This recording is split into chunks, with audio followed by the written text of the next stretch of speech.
Office of the Medical Examiner, Beatsville. Dr. Jack Hampton is speaking. How can I help you? Good evening, this is Kate Brooks. I'm not sure if you remember me. A few weeks ago, we talked about an article I'm working on. It's about your wife. I dropped by last Friday to speak to you, but you weren't working at the time. I asked the security guard to pass on a note for me. I would like us to discuss the topic of... I thought I had made it painfully obvious for the last time. No! Please don't call me again and stop inquiring about my wife. Damn journalists. They don't let me work. God damn it. I'm not in the best frame of mind to record a lecture for my students now. I'm feeling completely broken. Where did I leave my meds this time?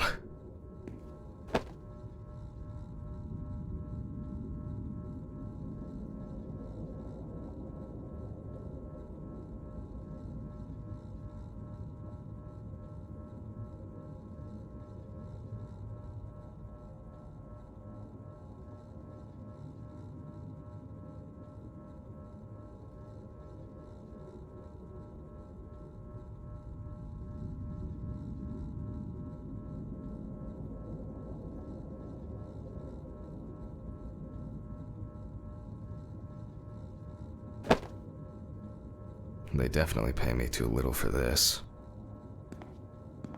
They definitely pay me too little for this.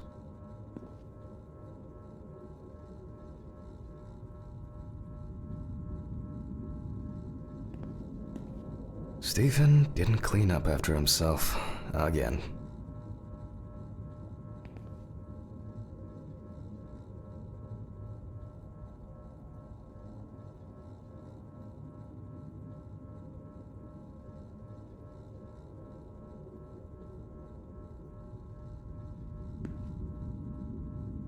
Awful. It would be good to finally repair the coffee machine. It won't be needed for the next few months. Wednesday. It's not my favorite day, although it's certainly better than Monday.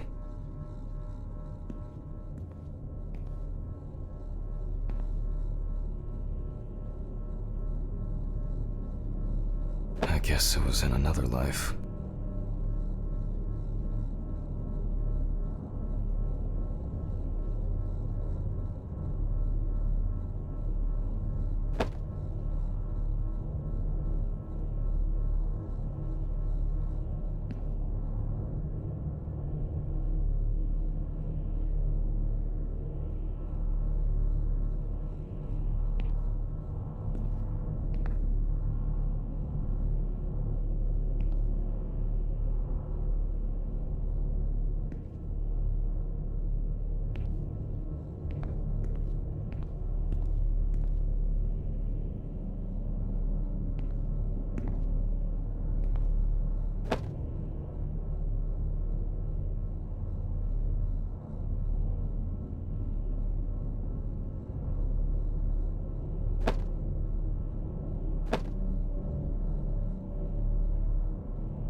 Okay, time to pull myself together. And get back to work.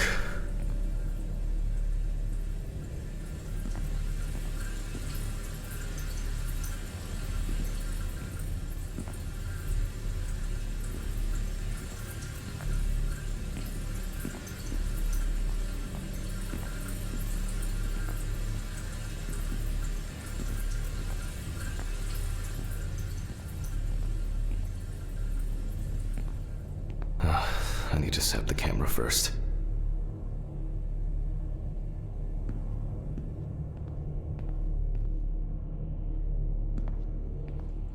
Let's hope I'm not caught short this evening.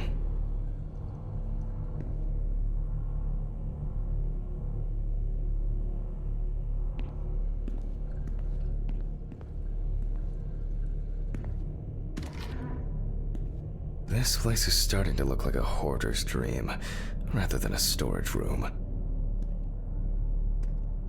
I don't see any need to mess with the electrics. They are flaky enough as it is.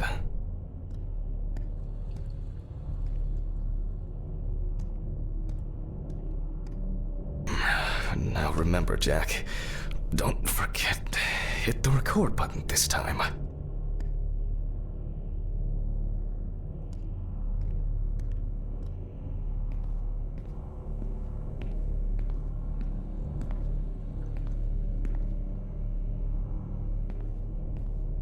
But the word is, the lab will be open tomorrow.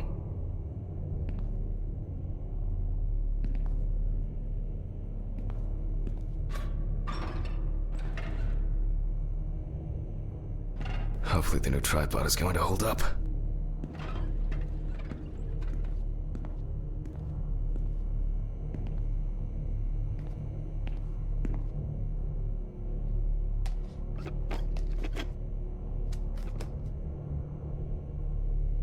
Now, I just have to get everything in frame. This should be fine. November 20th, 1991.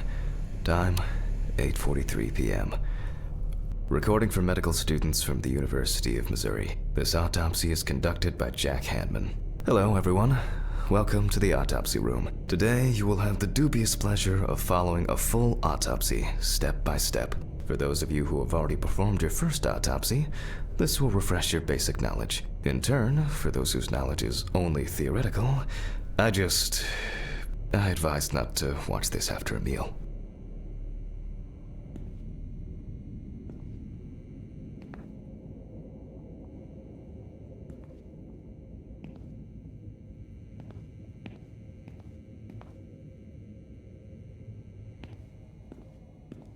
Let's start. Always wear an apron, mask, and gloves. Goggles are a must when the job is splashy. And in case of sharp accidents, it's worth having disinfectants at hand. It's true that you won't get ptomaine poisoning straight away, but if your liver or kidney aren't doing well, you may end up with diarrhea. Always wear an apron, mask, and gloves. It's true, you may end up with diarrhea. Now, let's start. The cadaver is placed on its back on the autopsy table. The pathologist stands on the right of the deceased. Make sure that all the necessary tools are always at hand so that you don't have to run around looking for something, like I do all the time.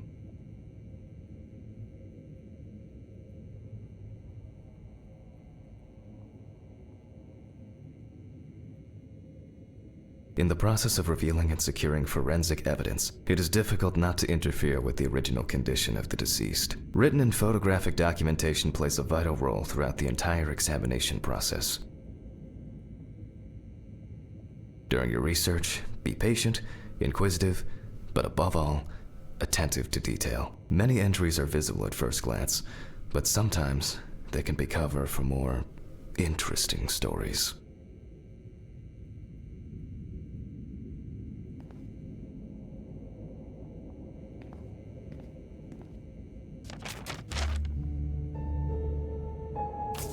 The deceased's name is Tobias Chambers, locally known as Old Toby. Homeless and unemployed for at least a couple of years.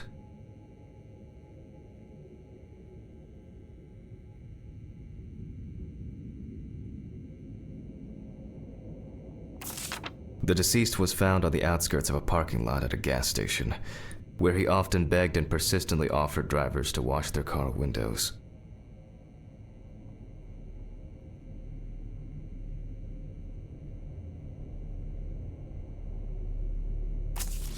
The body was noticed by a station employee during the morning shift.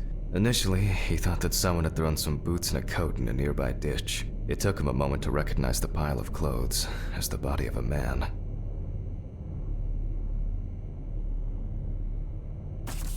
He worked most of his life at the local port dealing with unloaded cargo. He was fired for being drunk and starting fights. His son runs a hardware store on his own. His wife left him years ago. They both had no contact with the deceased.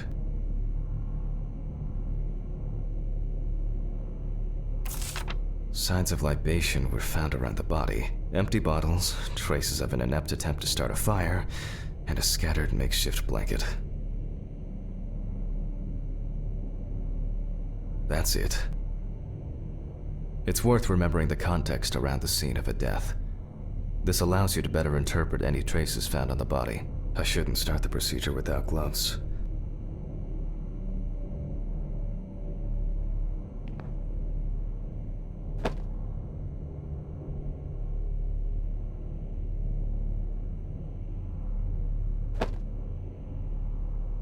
Some of my previous cases, a reminder of more prosperous times.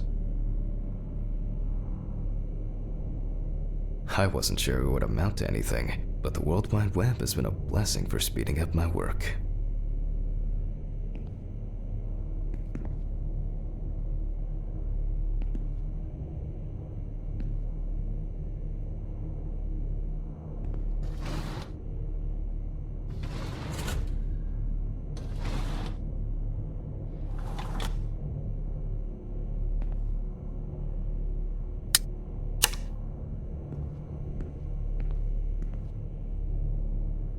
Now it's our turn to take some pictures for our files. If I can just remember where I left the camera.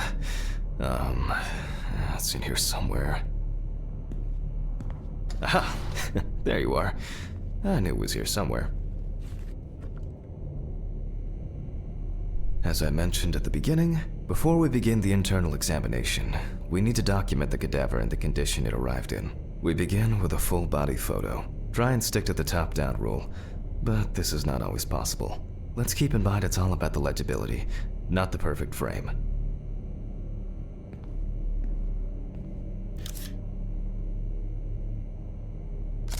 Voila! Now we move on to the next step, looking for traces. Take your time. Look at the corpse from different sides, from different angles, up close, and from a distance. You're looking for anything out of the ordinary.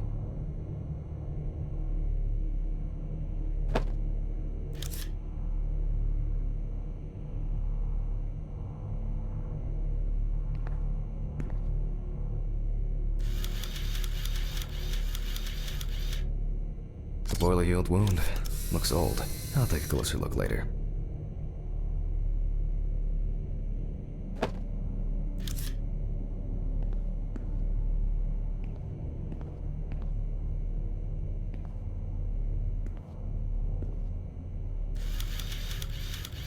Some wounds in the feet and signs of frostbite, probably because the subject's shoes were too small.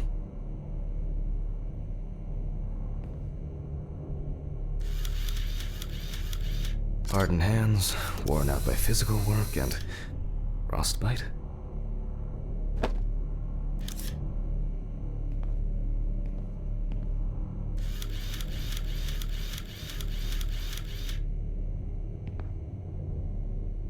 That's something interesting. It will be necessary to check whether this injury was severe enough to cause damage to the brain.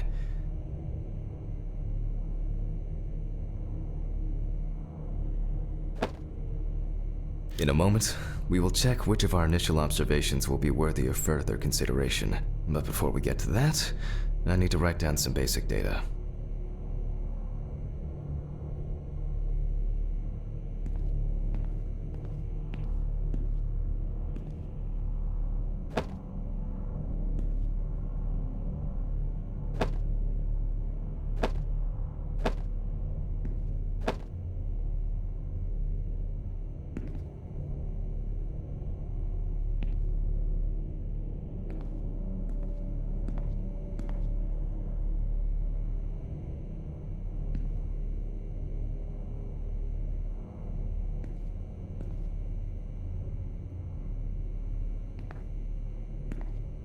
Scalpel, scissors, syringe, magnifying glass, knife. I guess I forgot to clean the knife. Scalpel, scissor.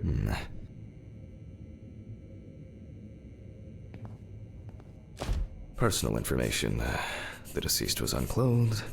Date. Okay, as you can see, I note everything down on previously prepared forms. Every pathologist must keep a detailed record of every step of the autopsy. This not only allows you to track the procedure, but also collates the results together, upon which you may back up your conclusions. So, enough of the boring prep. Let's begin by taking a closer look at the spots I photographed earlier. For this, you're going to need a magnifying glass.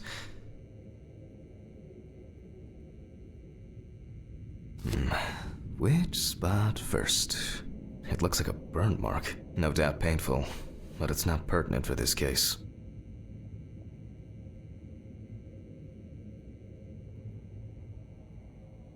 I can confirm the presence of ecchymosis on the deceased man's head. The appearance indicates the intravital nature of the wound. Add alcohol, which I can clearly smell, and this was an accident just waiting to happen.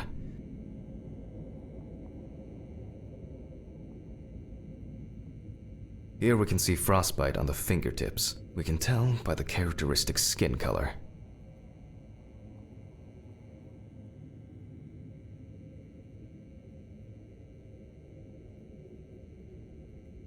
Definitely a painful mix of frostbite, abrasions, and blisters. Old Toby had been wearing shoes too small for him for a very long time. That's if he wore any at all. So far, there are a lot of superficial wounds, but only one serious injury to the head. Let's go back to our notes.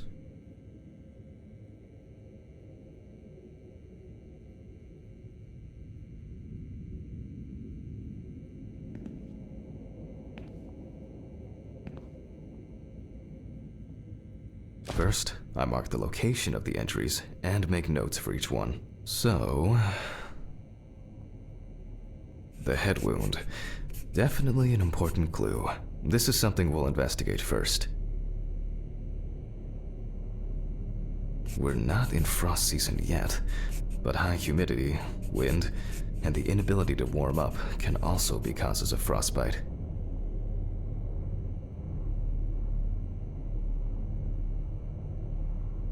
Even though this type of wound didn't contribute to the deceased's death, we're still required to record it.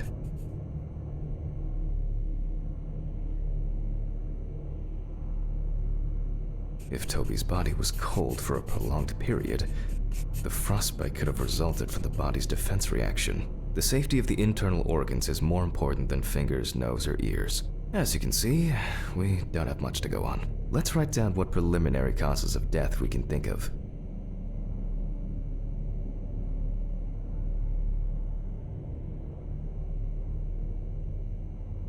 Various types of accidents are a common cause of death among the homeless and the elderly. Perhaps old Toby slipped and accidentally hit his head.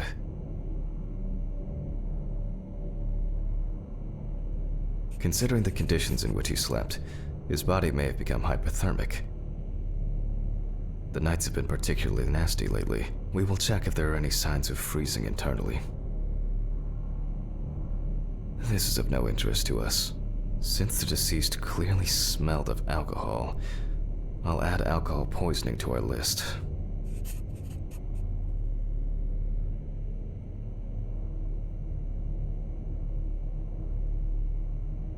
We still have one thing left from the basics: rigor mortis. Well, we take our deceased by the hand, gradually re-raise it,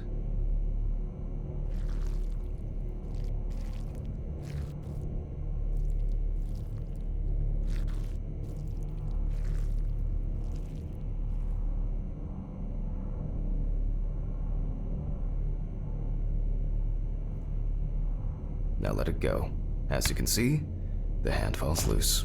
What's the conclusion? Death must have occurred more than 72 hours ago. The police information appears correct.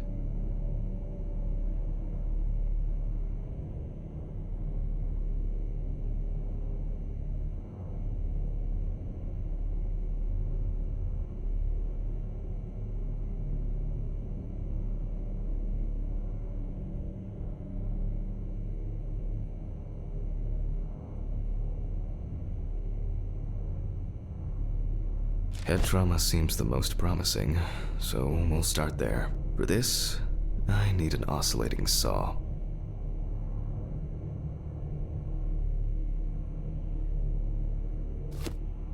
The cut is made from ear to ear.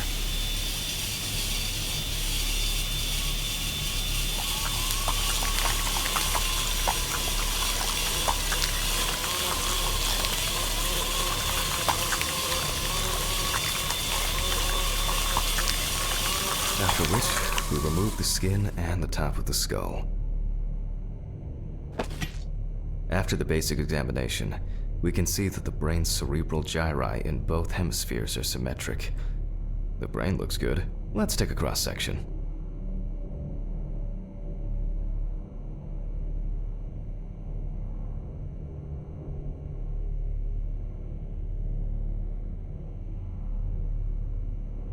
Some pathologists prefer to examine organs without removing them. However, for me, it's much more convenient to examine them on a board, which we'll do now.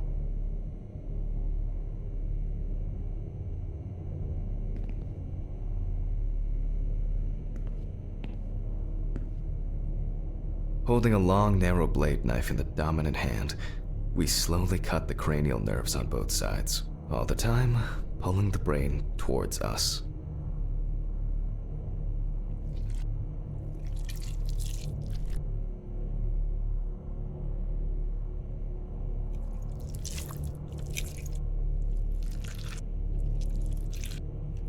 So far, so good. The hematoma seems to have had no effect on the brain.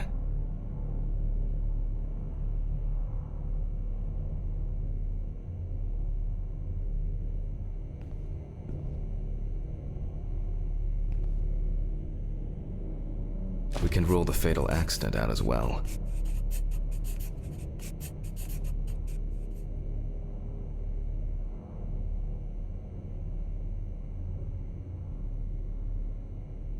Brain is in good condition, so we have no choice but to proceed to the internal examination of the other organs.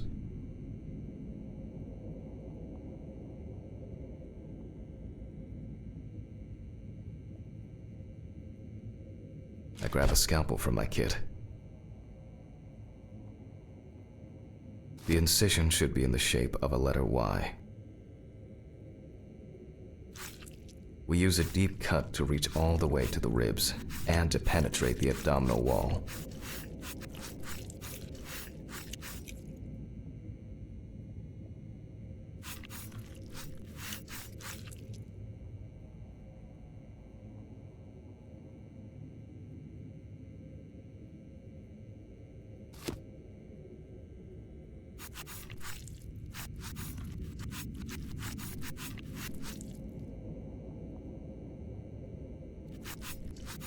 Alright, now we peel back and separate the skin.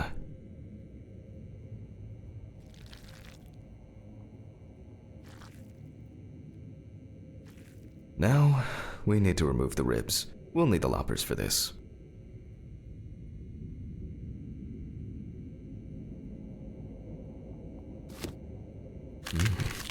Quite a satisfying crunch, for some anyway. After removing the cartilage tissue, we instantly notice two things. Firstly, there is no congestion of the internal organs. This means that although the deceased was hypothermic, it didn't kill him. Secondly, the deceased smoked like a chimney. So, we should take a closer look at those lungs. We can see widespread black and tarry deposits caused by smoking cigarettes.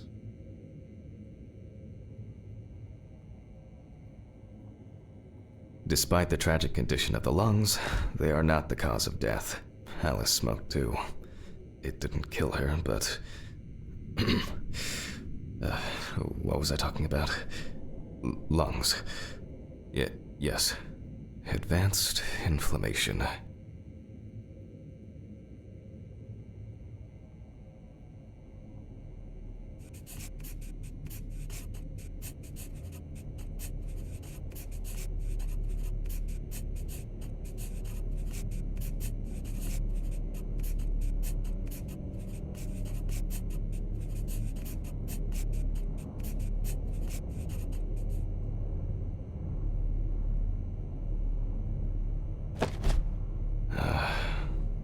What now? The syringe. Now's a good time to collect some samples.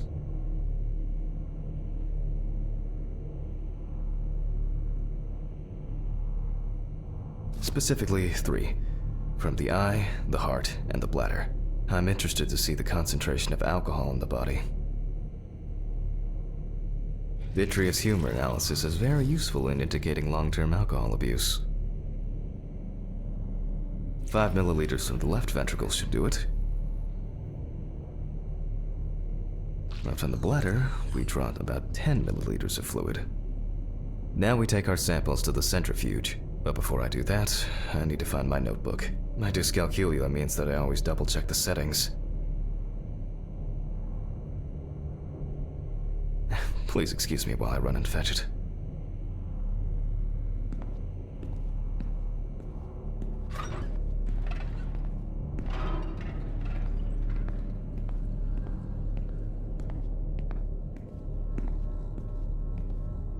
This whole thing is covered in stains. I should check this out under the microscope sometime.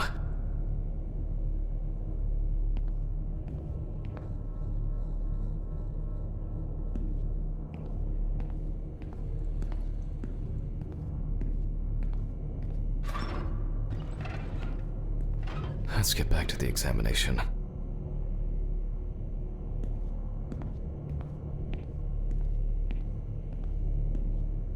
We put all of the samples into the rotor.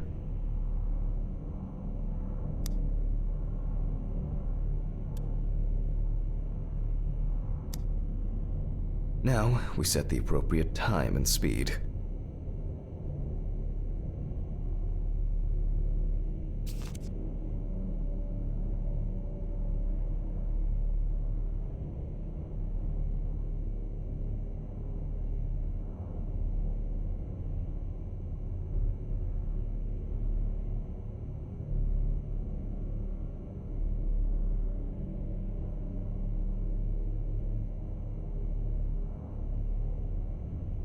Okay, let's roll.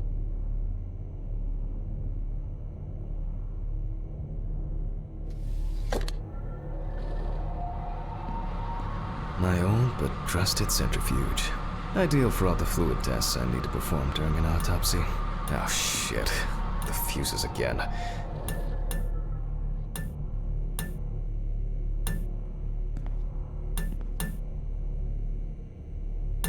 Where were we? Oh yes, the blood alcohol concentration.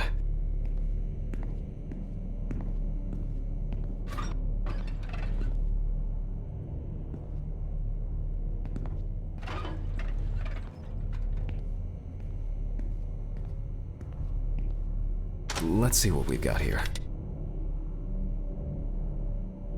Everything's separated as it should.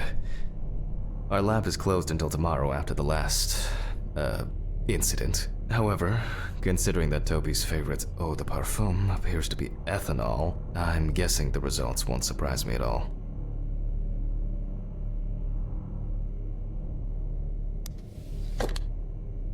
Let's go further.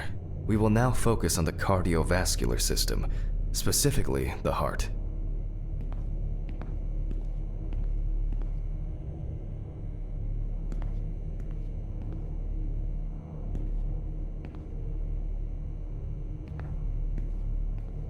We remove the organ and examine it closely. We look for dark hypoxic areas, clots, or other elements that stand out as abnormal.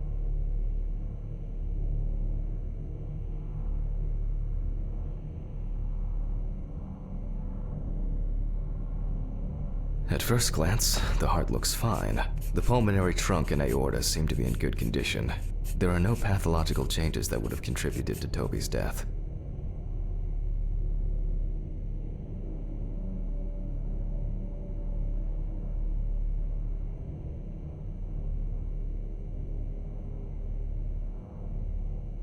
Now let's take a closer look at the stomach. Size is normal, healthy, pink color.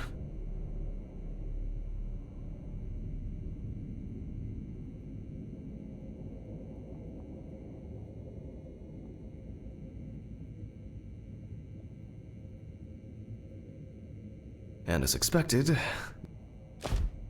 the stomach has no major external damage.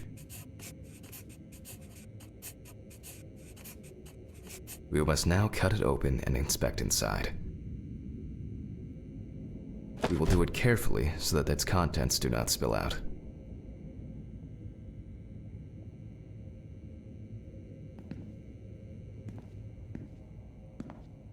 We open the stomach along the greater curvature, from the heart to the pyloric end. Oh, I already feel like there's something left inside.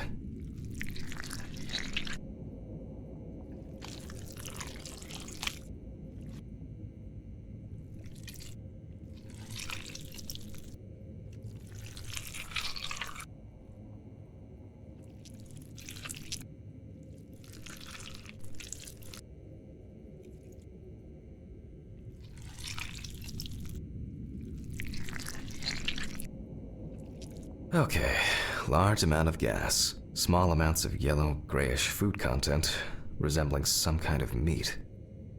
Either our deceased hadn't eaten in days, or the bulk of his stomach had already found a way out. Looks like I'll have to find the missing contents.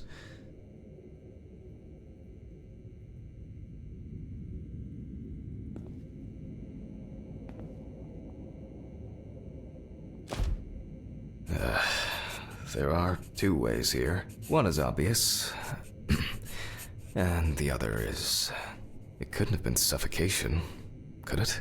I'll add this to the list and move on to the deceased's neck.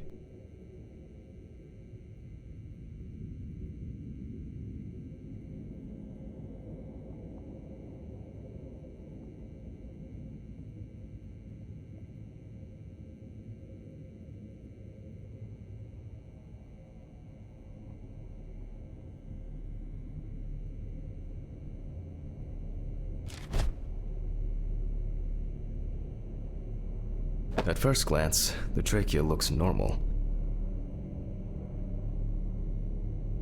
Same result as with the stomach. The external inspection doesn't tell us anything.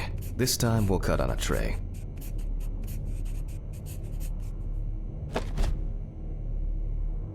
While cutting such a small organ as the trachea, we must make a precise incision.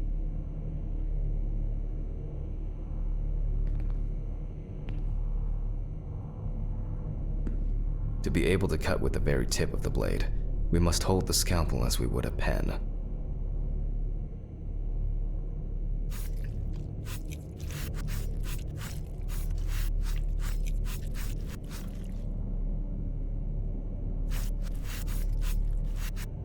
And after careful examination and deduction, we've got it. A clogged trachea. It's time to summarize the whole thing.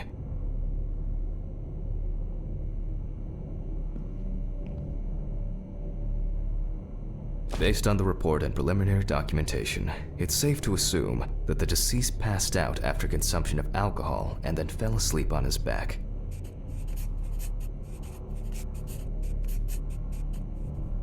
Then, the gastric contents refluxed and flooded the airways, causing death.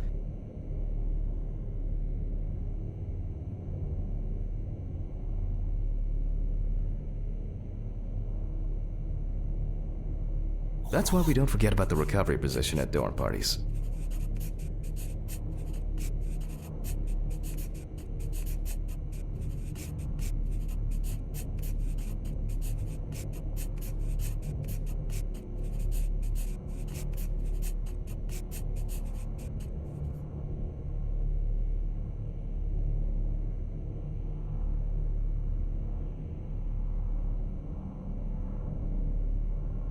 And now it's all clear. The death was suffocation. Now, signature.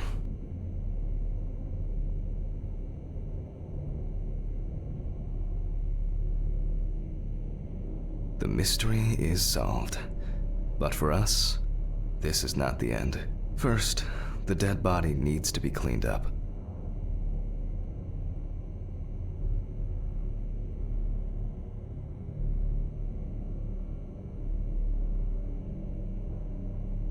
For this, we will need to close the body and grab the needle. First, we unroll the skin flaps.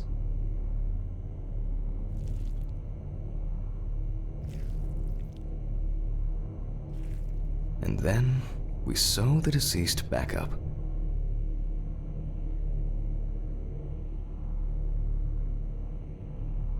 I'm using the baseball stitch technique. This stitching method is very strong and quick to do.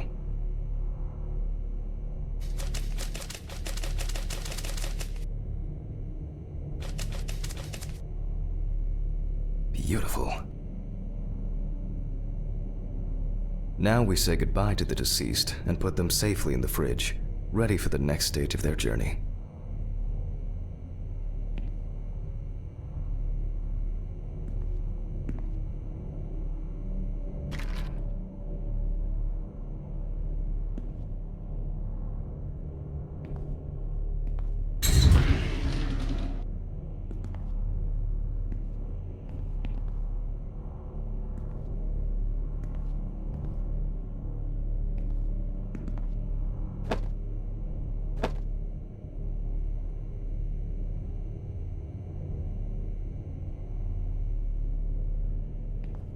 God, I'm tired.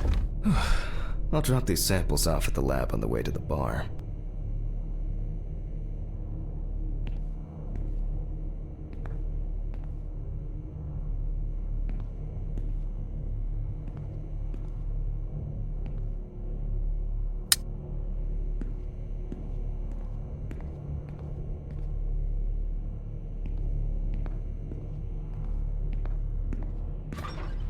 I'll call Steven. I don't feel like drinking alone today.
Forgive me.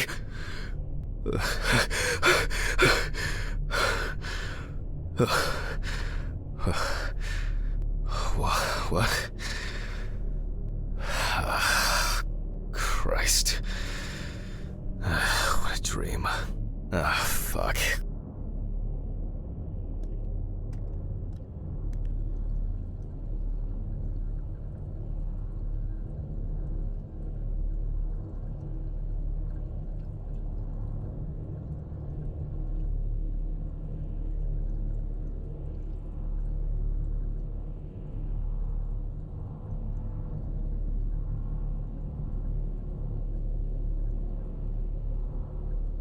It's been almost a year.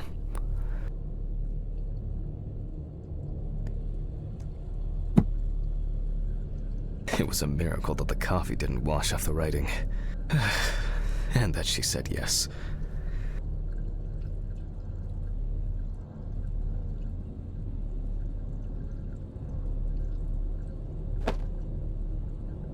Till death do us part.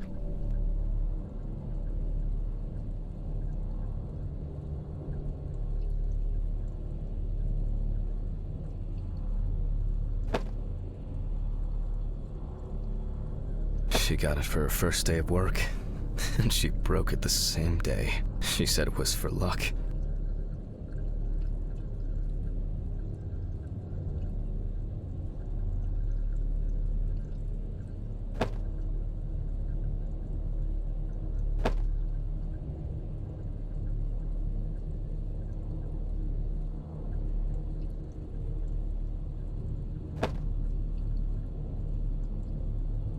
It's always good to have something for a rainy day.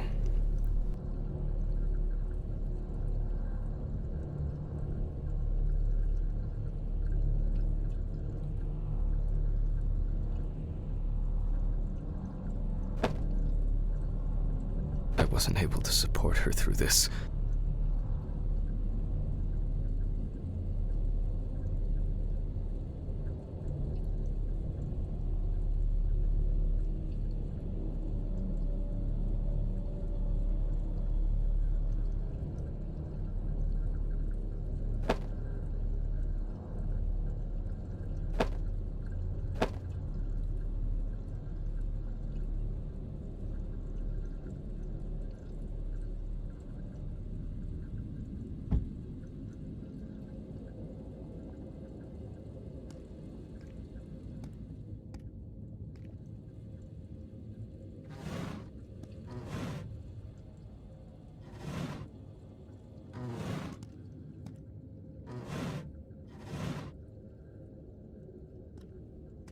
Alice didn't like this portrait.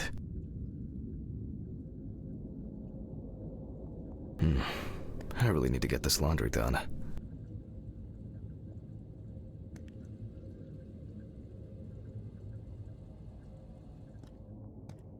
Time flies, and probably doesn't have to get up to work.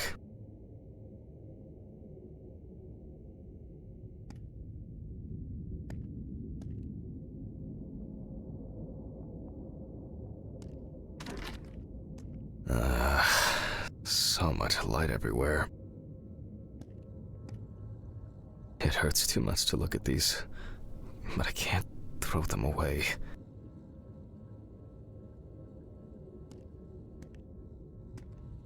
It hurts too much to look at these.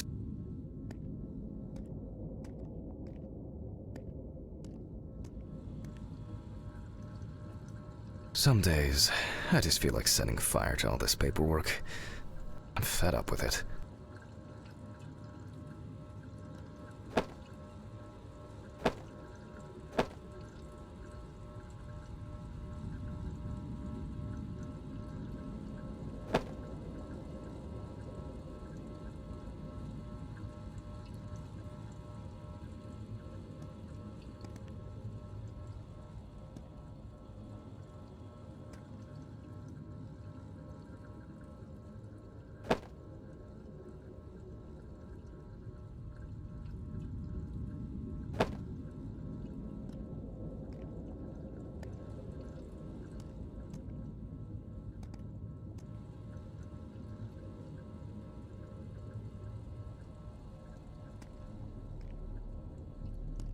An indispensable element of every office. I should really try and read a few of these.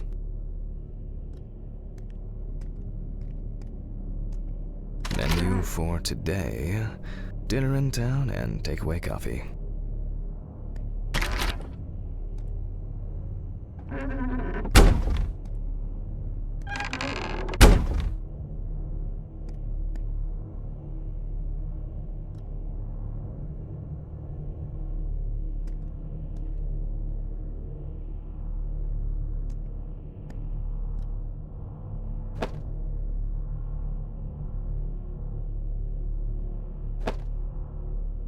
I'm not in the mood for music lately.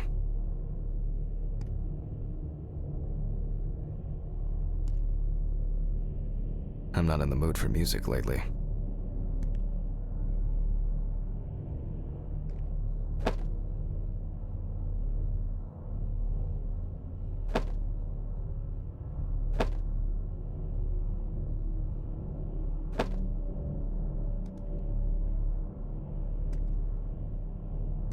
They certainly have more will to live than I do.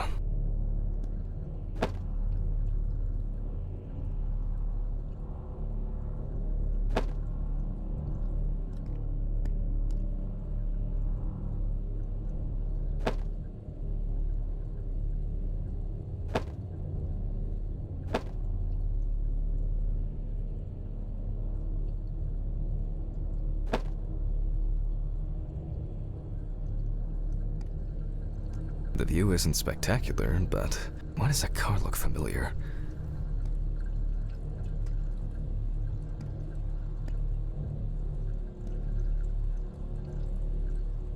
The view isn't spectacular, but why does that car look familiar?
Alice used to joke that smoking near plants made cigarettes less harmful.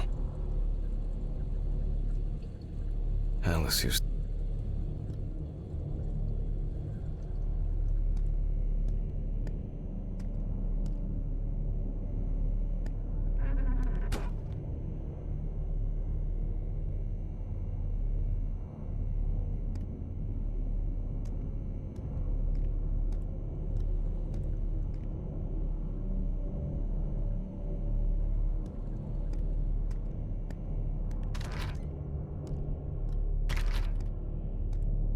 A pill a day keeps the defective Jack away.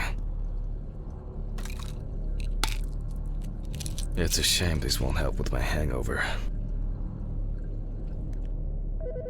It's just too dirty to use. The fucking phone.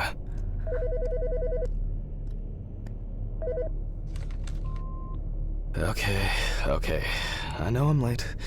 I'll be there soon. It's not like the dead are impatient. Jack, no. Alice? Who is this? It's Charlotte Graves. Oh God, I'm sorry. I didn't recognize you. I thought it was work calling. It's okay. I hate it when work calls me at home, too. How is everything? We haven't talked since... you know. Well, there are good days, and there are bad days. What can I say? At least I can hide away at work. Well, you always were the most comfortable in the dissecting room. Listen, I have an unusual request. Okay, how can I help? It's nothing serious. I just wanted to ask. Do you have any pictures of Alice? Maybe one where the two of us are together? I'd love to have something to remind me of her. I guess. I'm not sure. I'll look through her things. Thank you. I'm sorry to trouble you with this. All this can't be easy for you. I'll get through it somehow. I've been meaning to sort through her stuff for a while. Have you asked Stephen if he has anything? Yes, I spoke with him this morning. He said he gave everything to their mother and that I should ask you. I see. Jack, I know you're trying. That you cope somehow. Stephen's there for you. Although, well, we all know how he can be. But, I mean, if you wanted to reminisce about Alice, talk. I really should go now. I overslept, I'm late for work, and I still have some errands to run on the way. Oh. Okay, sure. Sorry to keep you. I'll look for something and send it over. Thanks for the call, and bye. Oh, do you have my address? Not on hand. You'd best remind me again. 292 Browning Lane, apartment 432, Johnson City, New York, 13790. Got it. Thanks. Thank you. It would mean a lot to me. Just miss her so much. Yeah, me too. And that's okay. Really, no problem. Thank you. Take care, Jack. You too, Charlotte. It was nice to hear you. Well, that was a bit unexpected. I should probably find something to send.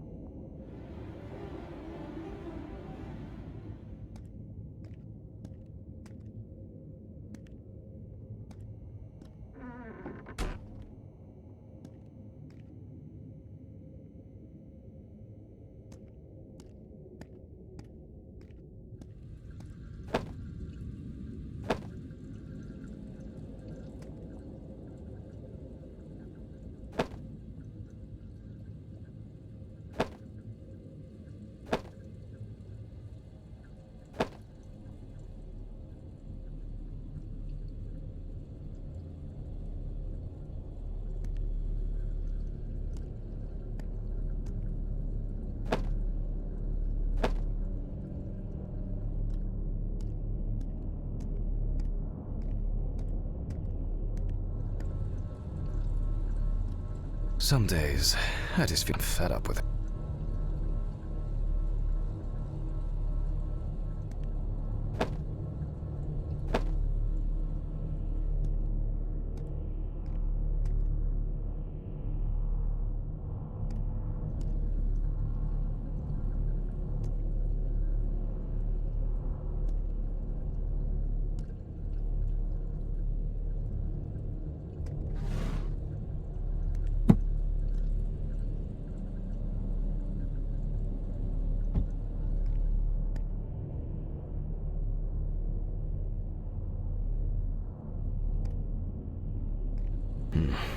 I really need to get this laundry done.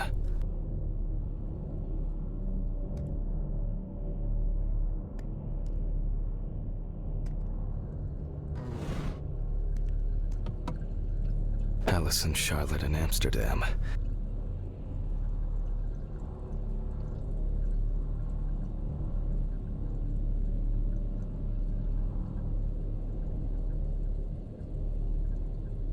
It's hard to believe they've known each other for so long. These were from Thanksgiving. Stephen invited me. I was going to give them to his mother, but then I met Alice. That was the first time I saw her.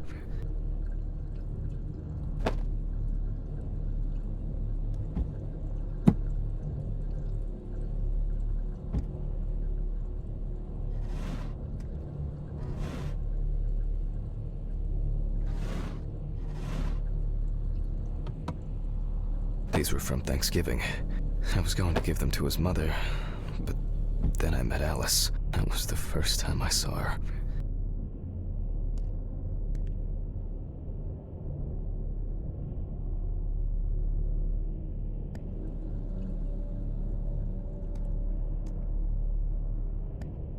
It would be better if Charlotte had this. It deserves to be on display and not hidden in a drawer. It hurts too much to look at these.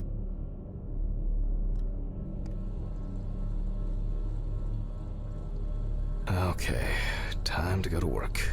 I'm seriously late.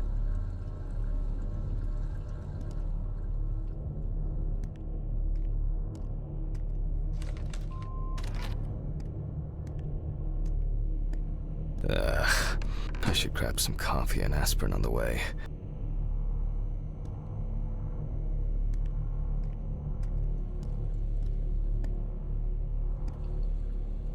These fluorescent tubes are brutal.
Standard correspondence consisting of bills, advertising leaflets, and pious reminders about the upcoming end of the world.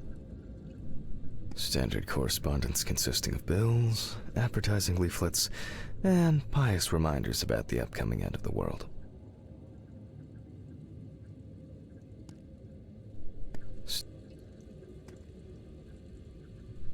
Standard.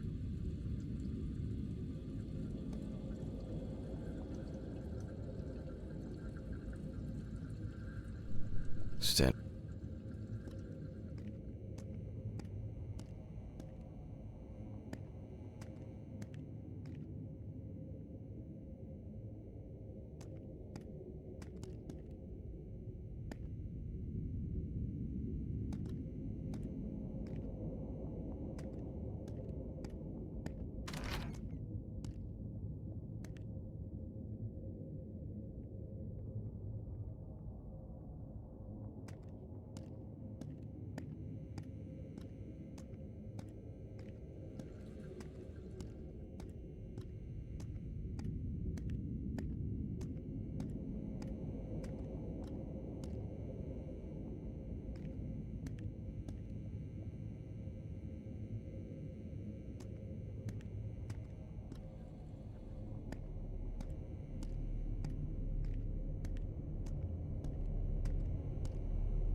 I hope this helps, Charlotte.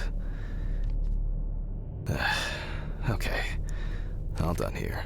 Time to go. Huh?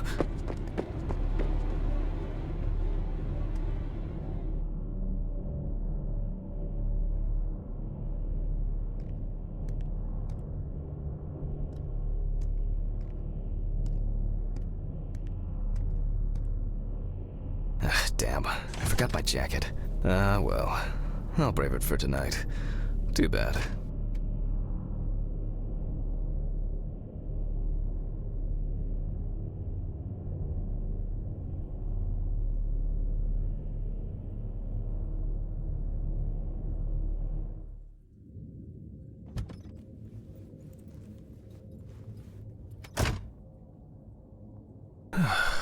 Nice and fresh. At least it's peaceful here.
Good evening, Mr. Ridley. The timesheet handman.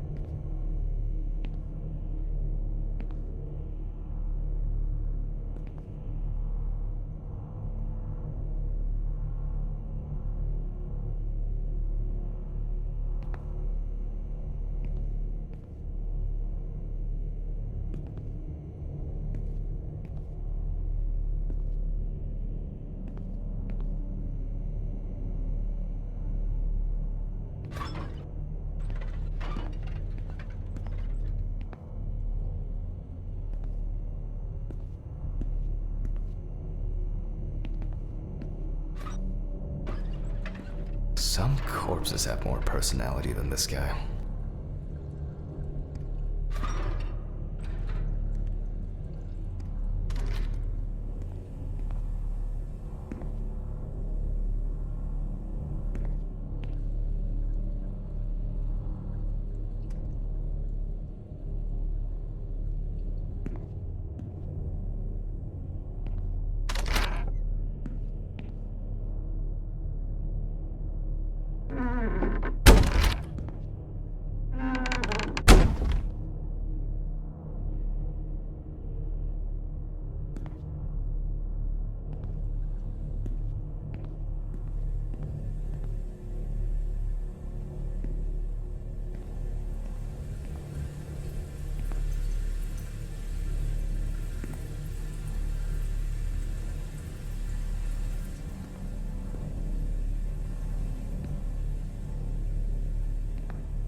I don't see any need to mess with the electrics. They are flaky enough as it is.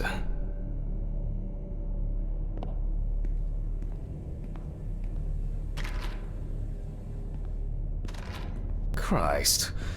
Who leaves the window open in the middle of November? So I'd better check the answering machine.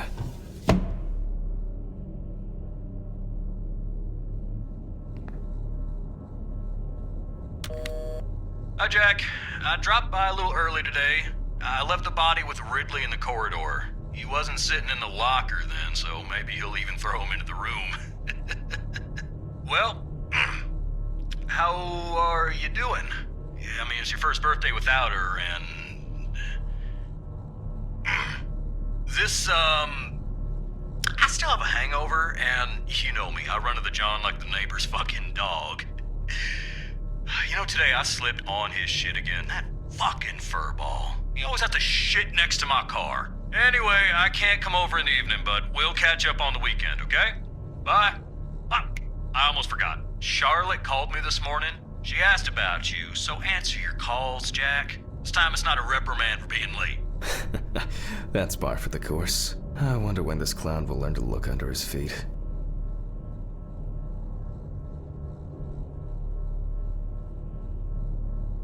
Birthday. I actually forgot it was today. Alice baked me muffins like these every birthday. A treat for later. I always crave something sweet after a section. Okay, joke's over. Apron, gloves, and get to work.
Oh, man.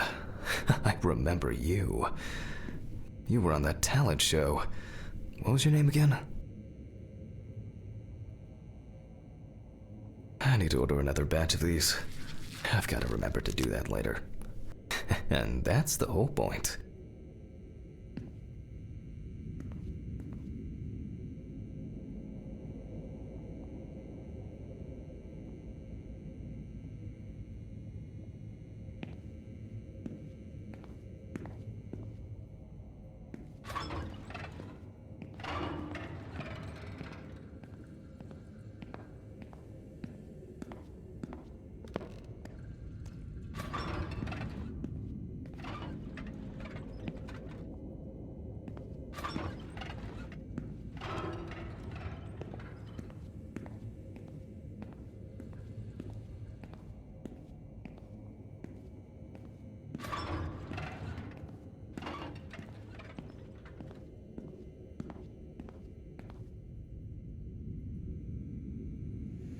Steven laughs at me for recording everything.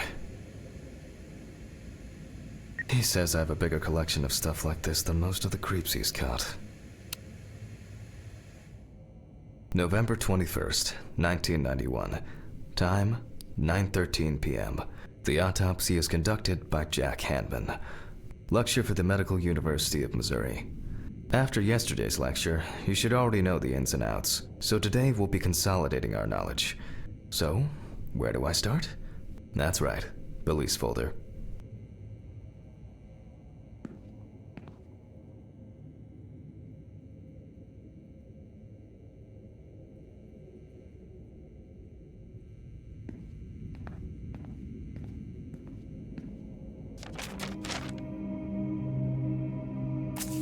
Ah, yes, Samantha Barker. Now I remember. There's probably going to be a lot of chatter about this.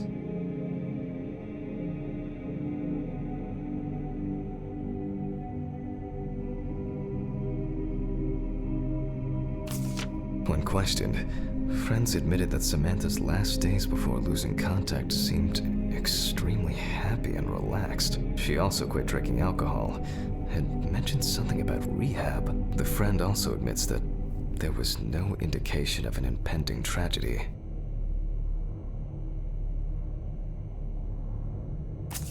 Found in her own apartment by police patrol.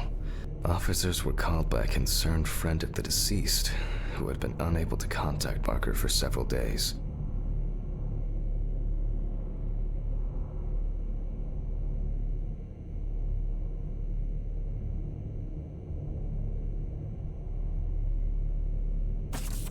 During the interrogation, a friend of the deceased admitted that Samantha never got to grips with the sudden fame that came after winning such a high-profile talent show.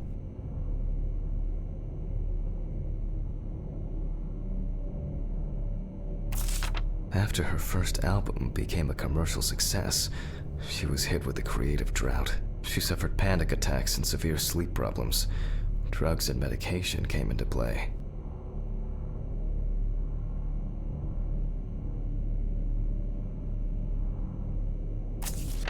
The deceased was found in her own apartment, in a semi-recumbent position on an armchair. Large quantities of alcohol and empty packets of sleeping pills were also found in the apartment.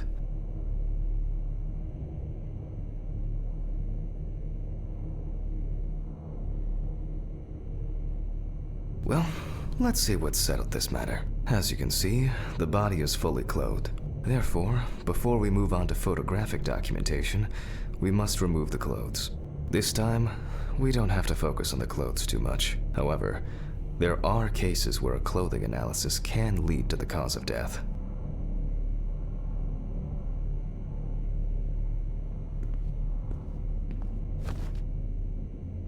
Okay, now we can continue with the examination.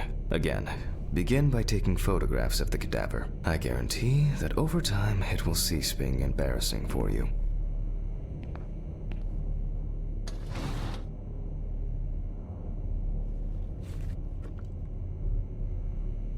First, we photograph the whole body.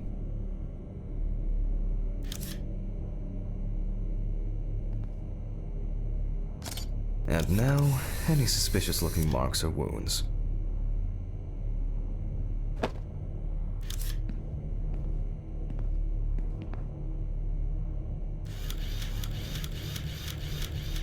Interesting.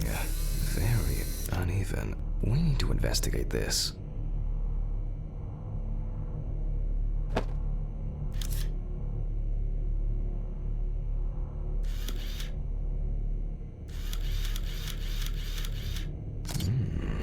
Yes, I've seen this many times.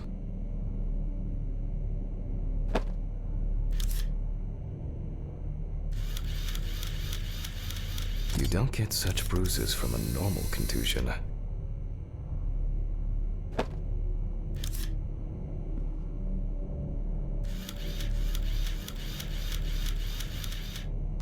Well, there's even more here.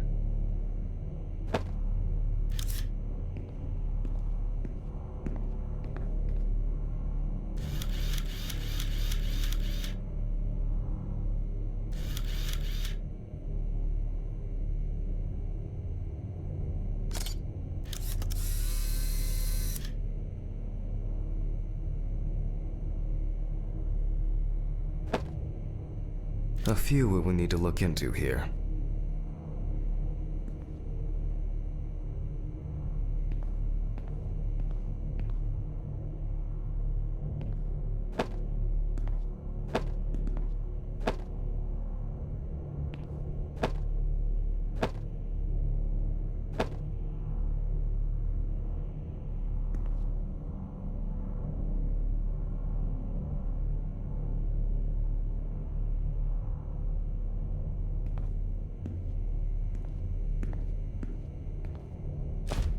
Notes prepared. Time to take a closer look.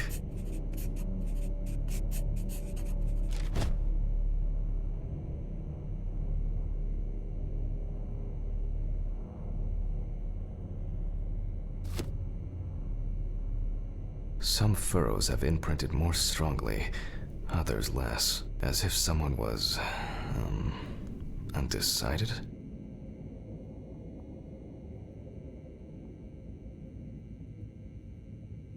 The number of bruises suggests that there may have been some kind of tussle.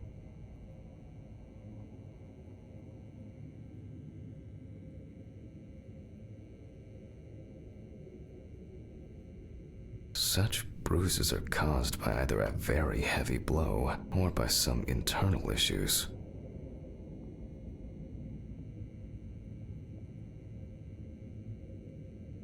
More numerous blisters.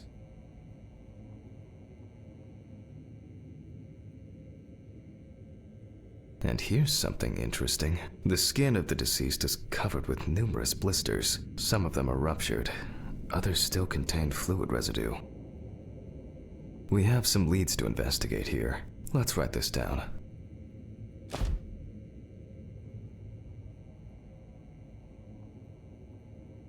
On the neck of the deceased, we can see clear furrows, indicating that strangulation may be the probable cause of death.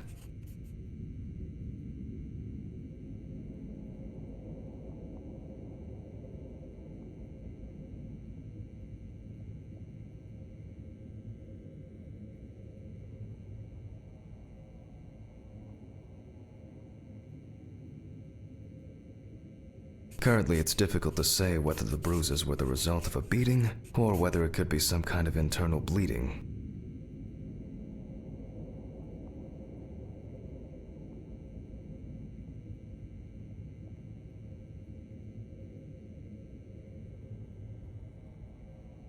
Although it's easier to have abrasions on your feet, but the number and size of the blisters suggests that it's probably a matter of barbiturate poisoning.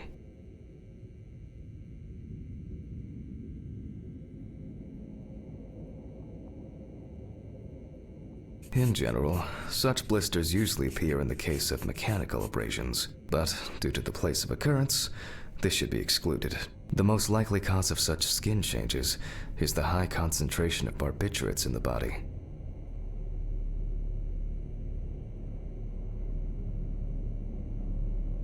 Given the condition of the deceased, it's difficult to tell immediately whether the bruises were the result of a struggle or perhaps the result of iron deficiency.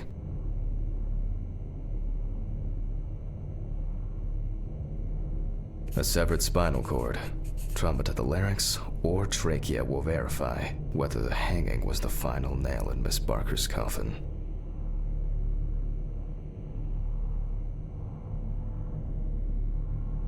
After examining the organs, we can easily verify whether there was internal bleeding or whether the deceased was suffering from something. To be checked in the lab later. I'll add barbiturates to the list of necessary tests.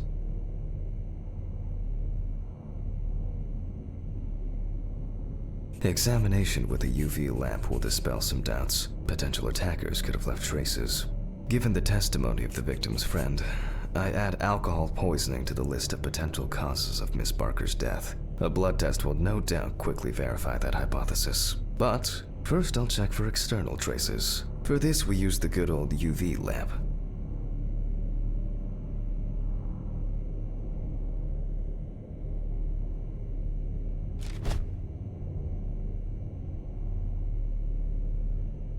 I look carefully at the whole body. UV rays will reveal any traces. The area around the head is empty.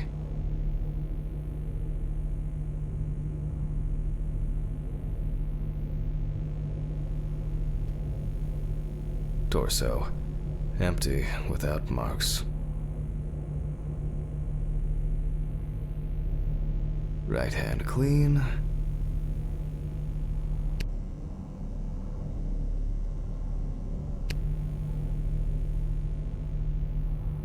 Legs, there's nothing here.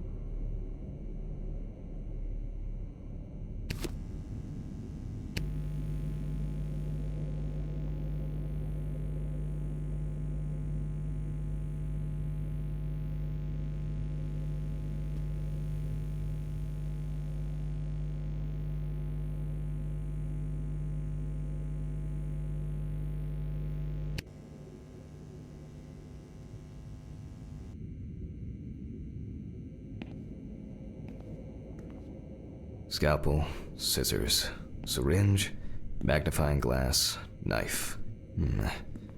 I guess I forgot to clean the knife.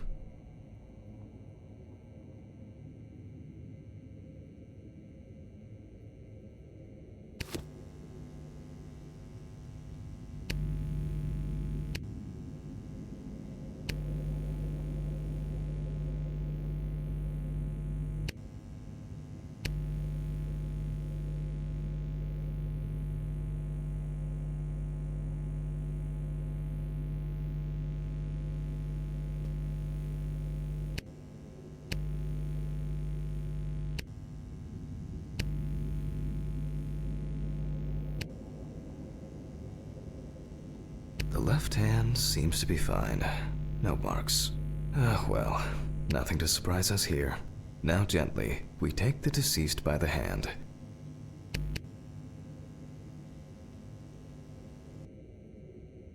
And we check for rigor mortis.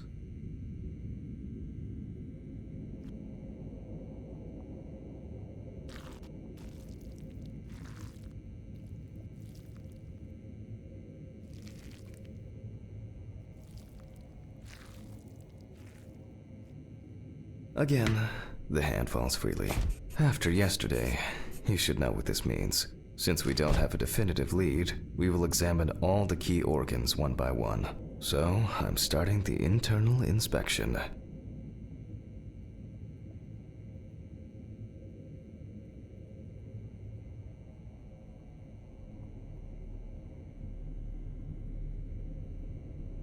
I dissect the skin of the deceased.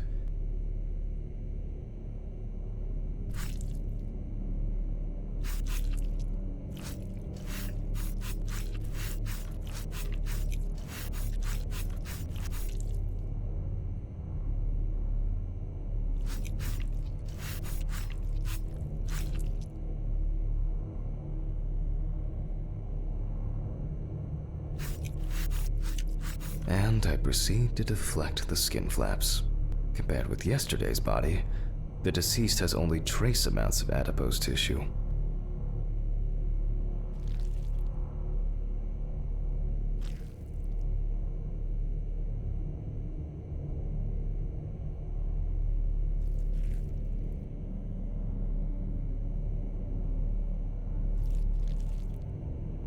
Now for the ribs. What do we have here? Or rather, what don't we have? There is certainly no sign of internal bleeding. Sometimes regarding bruising, it doesn't take much. My wife was constantly banging into furniture, walking into door frames. That's a wonder she never broke anything. Before I disembowel the deceased, I will take samples for toxicological tests to determine the alcohol content in the body. I just need my syringe.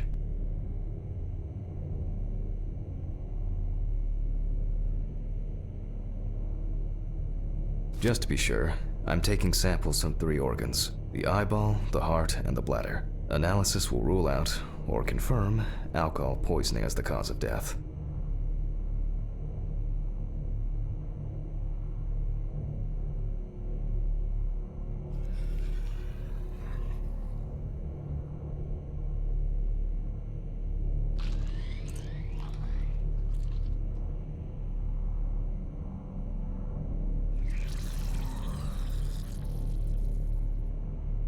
All done.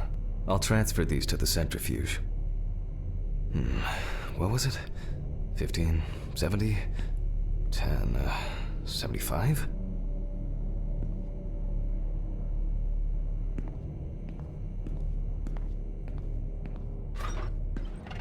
Maybe one day I won't need my notebook.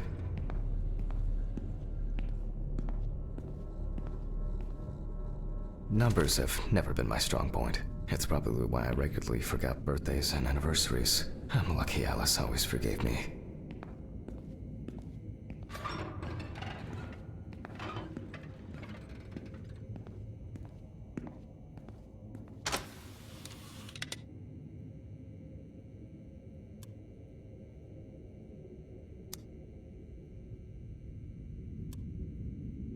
Gently does it with this old thing. Handle with kid gloves.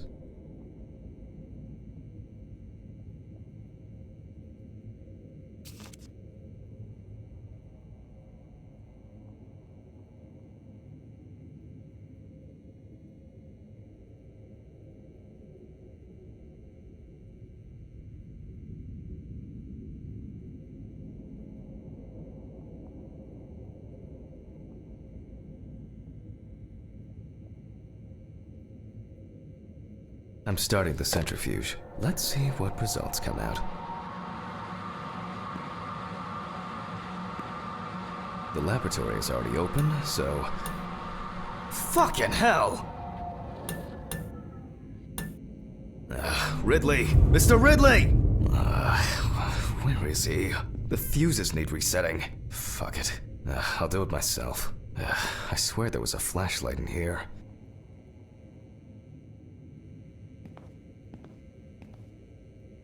Scalpel, scissors, syringe, magnifying glass, knife.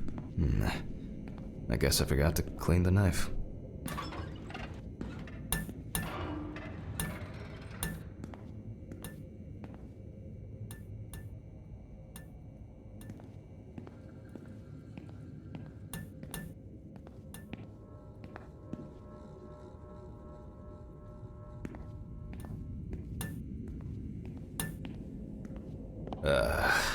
Whatever. I know where the switches are anyway.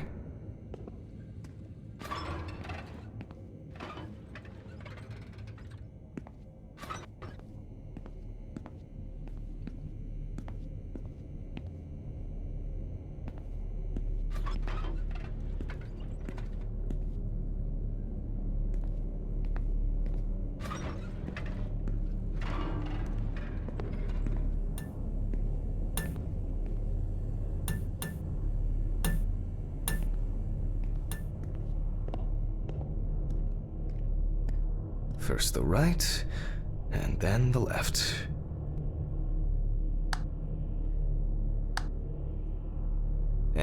Voila.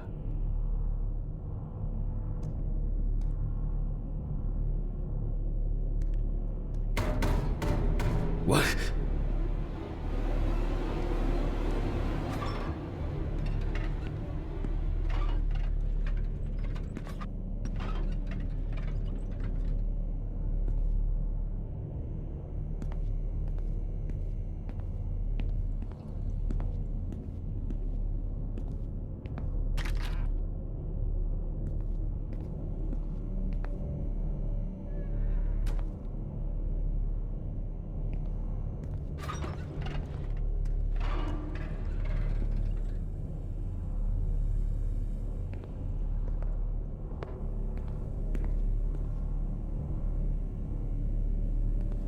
What the? Oh, for fuck's sake. Can't I work in peace?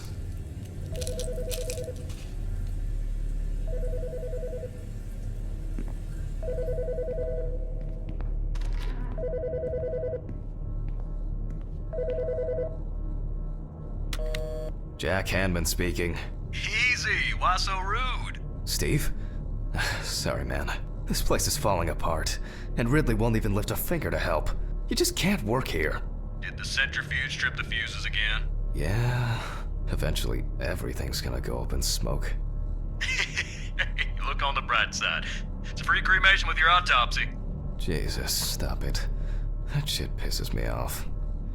Okay, sorry, Jack.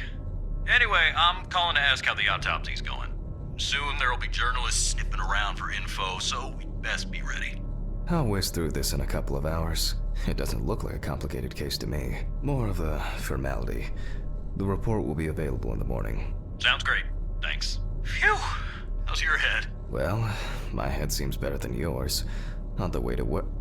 Holy fuck. Jack, turn on the radio. What? What's happening? Quiet. A 3-car police convoy was involved in an accident near Pete's Bay Bridge while transporting prisoners to Orleans Parish Prison. At the moment, we do not know the exact number of victims or whether any of the convicts escaped.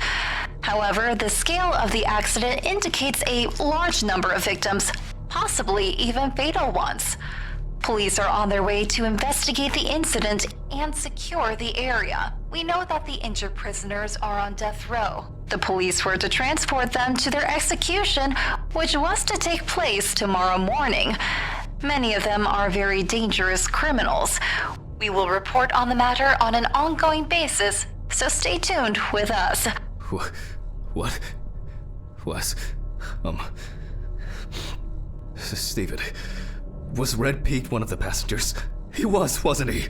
What if he survived? Jack, I have to go. They want me on site. What if he survived? I gotta go. Talk to you later, okay? Fuck. Calm down, Jack. Pills. I need my pills. You heard him, Jack. A serious accident. Lots of victims. He's definitely dead.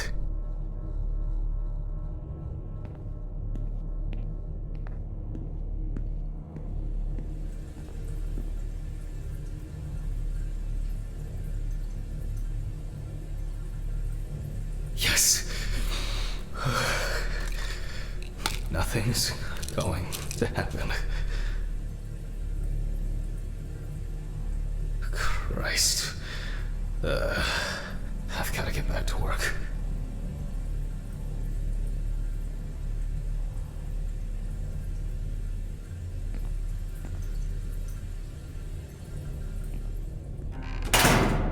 What?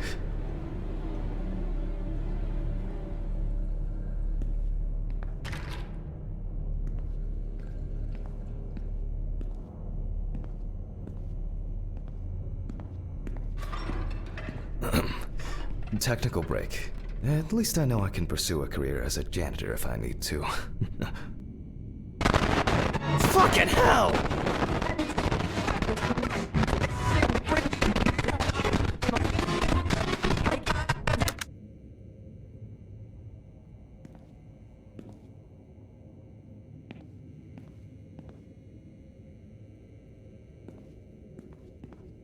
Alright, let's see if we were able to get anything out of this piece of crap.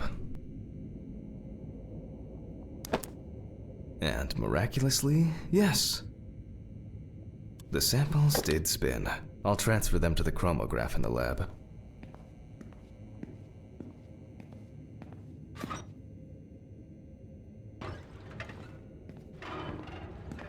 Alright, let's load this up.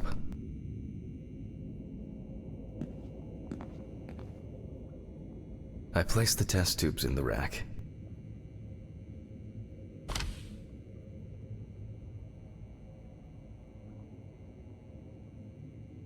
Now, just take 5 milliliters from each.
Precisely.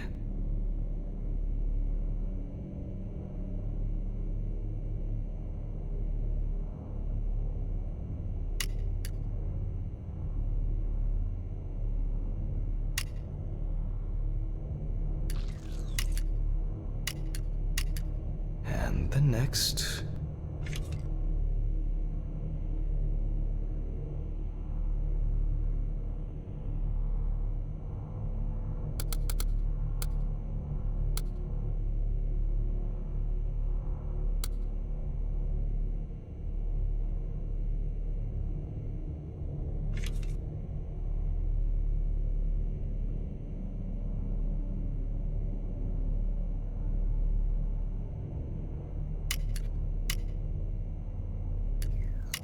Five more.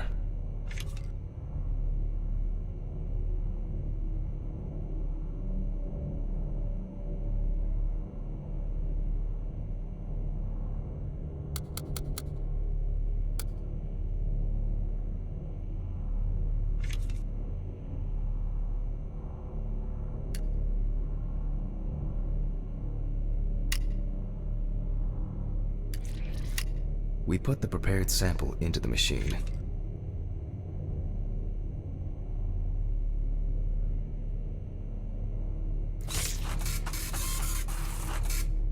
Let's see what we have here. The results indicate that the deceased did consume alcohol shortly before her death. However, this is not an amount that could cause poisoning leading to death, just slight inebriation.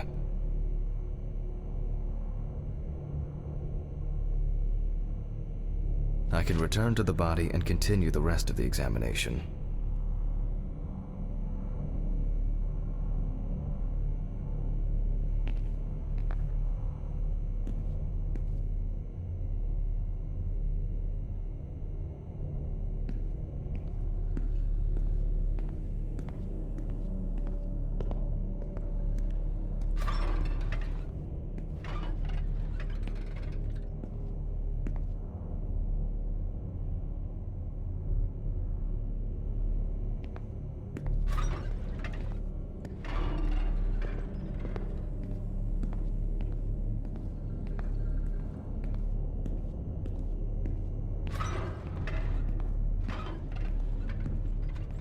The chromatograph results show that we can eliminate alcohol poisoning from our list of potential causes of death. However, remember that alcohol can affect the functioning of the entire body.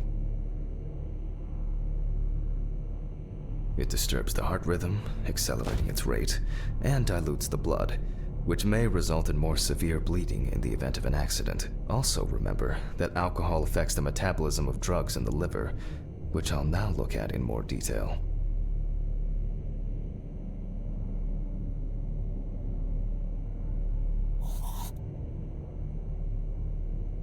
First, I'll pick up the syringe again. I'll take samples from the liver and the heart to test the concentration of barbiturates in the body.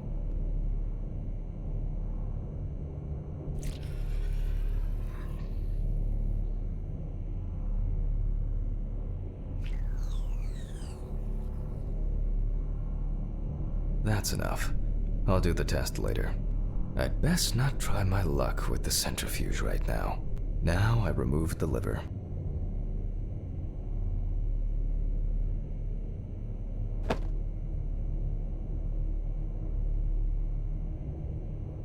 No lesions. However, it is slightly enlarged. Perhaps it's a slight inflammation or drug-induced damage. It may also be the result of the deposition of substances from drugs. Let's check the weight of the organ.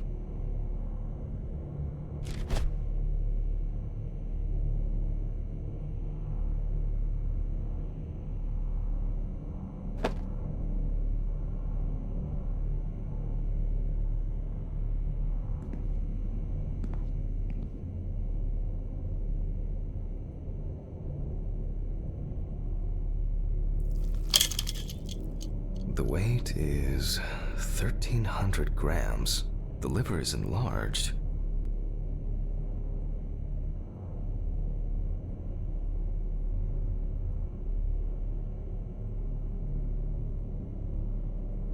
I'll move on to a cross-sectional study. Perhaps the enlargement is the result of early cancerous changes.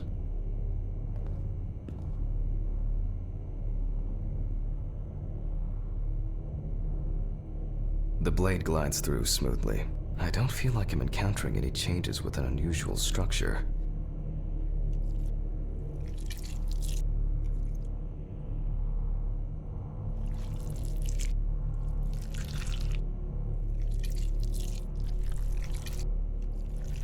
No steatosis or cirrhosis. The liver is actually quite clean inside.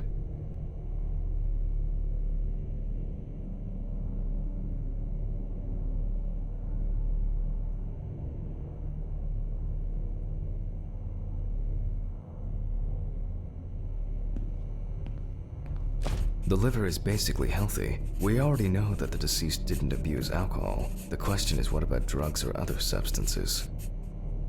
I move on to the heart.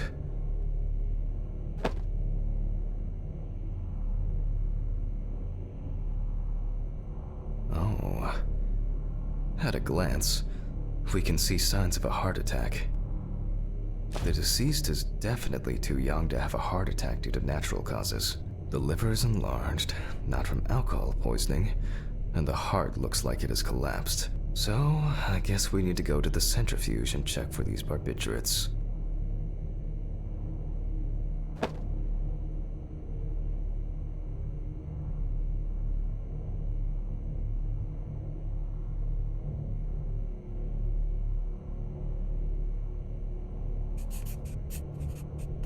The last time I saw this kind of poisoning was a few years ago.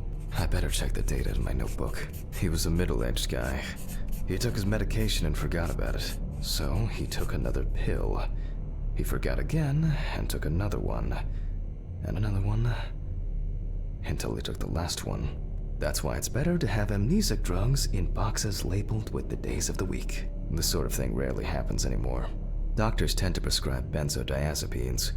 They are safer, but still shouldn't be combined with alcohol.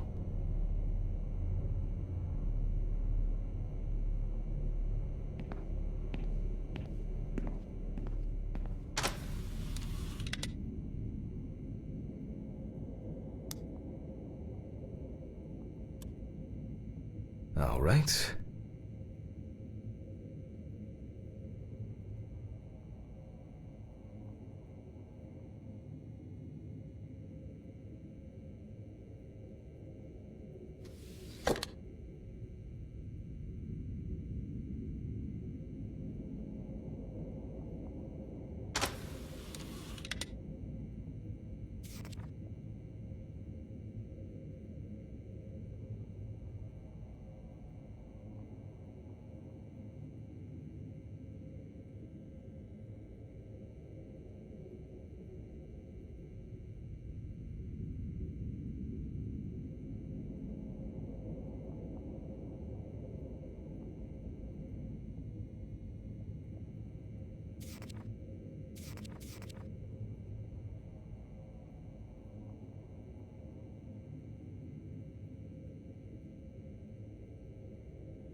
We close the centrifuge and pray that it doesn't trip anything again.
It looks like our luck is in.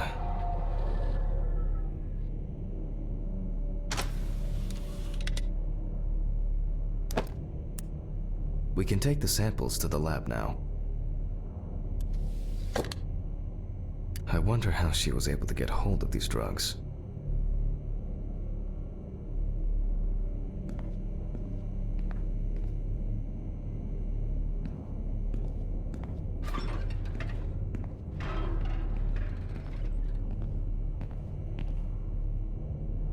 Okay, 2 samples this time. 6 milliliters each.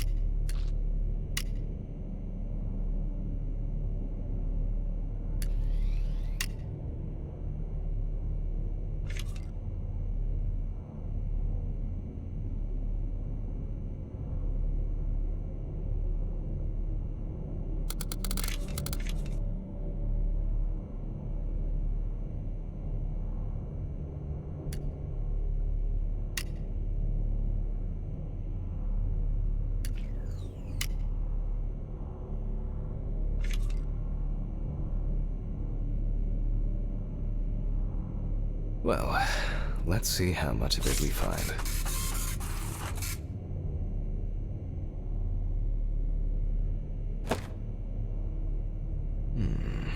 Nothing surprising. Significant amounts of phenobarbital metabolites of hepatic origin.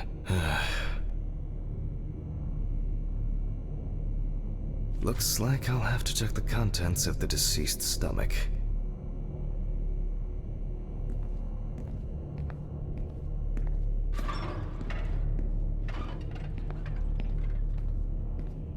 The tests showed that the collected blood contained enough barbiturates to cause cardiopulmonary collapse.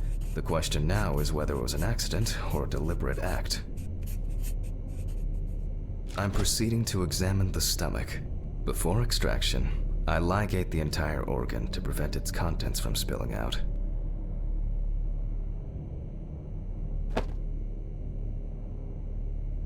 Okay, I'm now cutting out the organ, which will move to the board for dissection.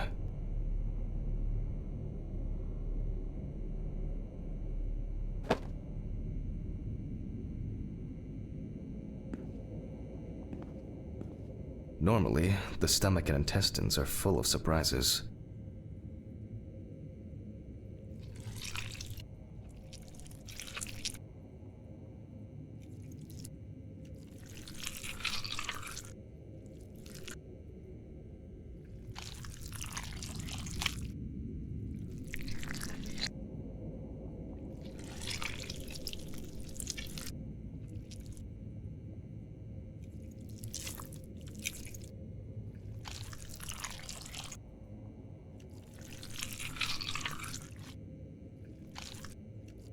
Not this time. We see remnants of undigested food and a dense mass of pills. You don't take this many drugs by accident.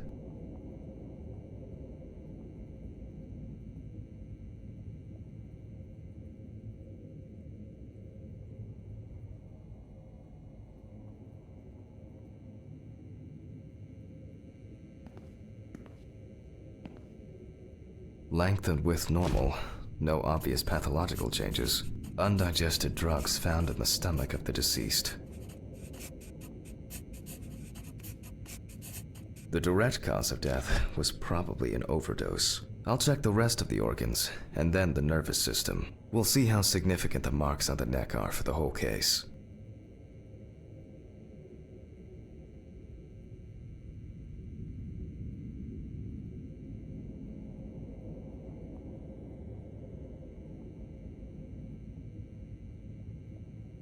Lungs are normal, no lesions. The victim was probably a smoker, but was unlikely to be in any serious danger. The deceased's trachea is normal, complete patency.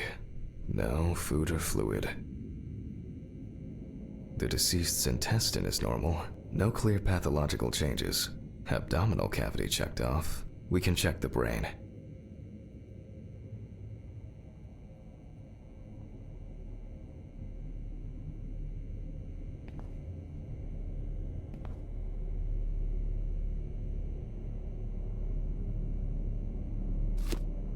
I make a cut to open the lid of the victim's skull and remove the brain.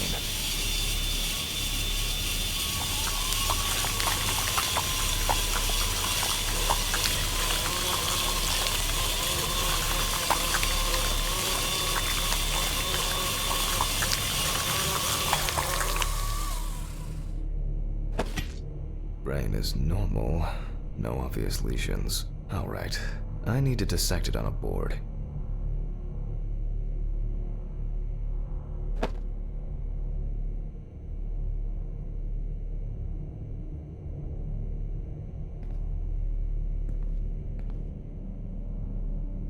Using a knife, I carefully cut through the brain tissue. I peek inside a bit, and... I don't think there's anything worth noting.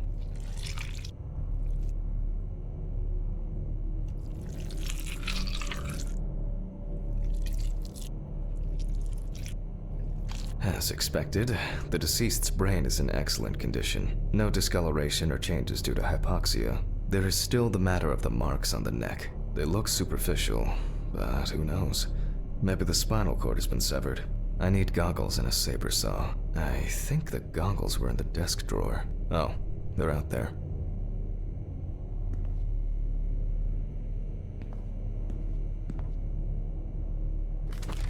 Oh, this.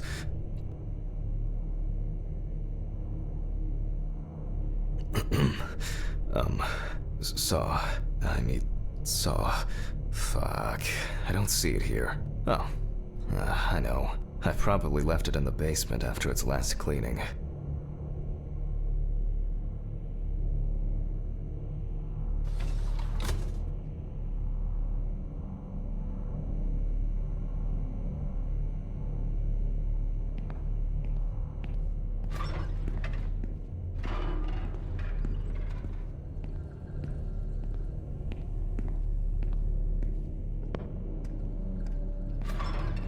Mr. Ridley, I need a key to the basement. It's in the social room. Why is the key lying at the...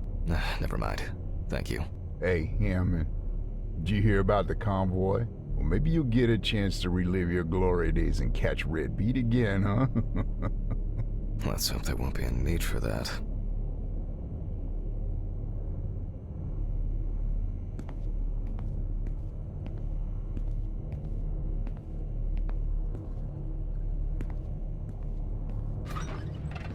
If only he could put that much enthusiasm into his work. I get the feeling that searching through this rubbish is more pathogenic than working with corpses. Please, may this be the last trip.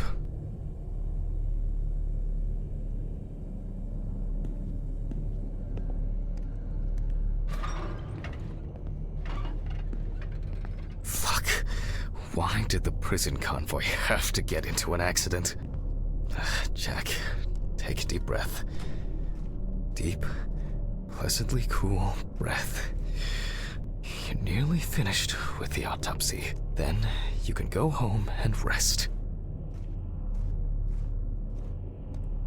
I'll take the saw.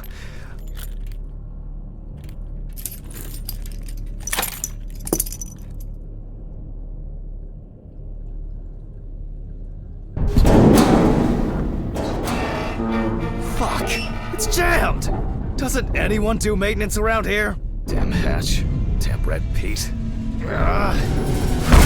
Never again, if only.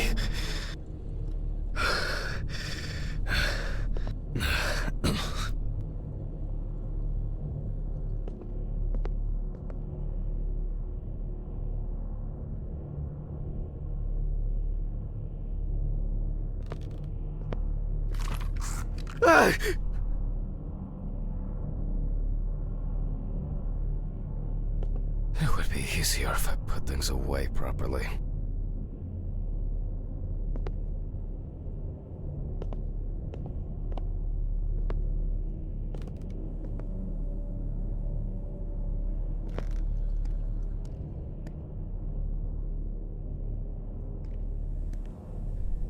Damn student lectures and their fucking props.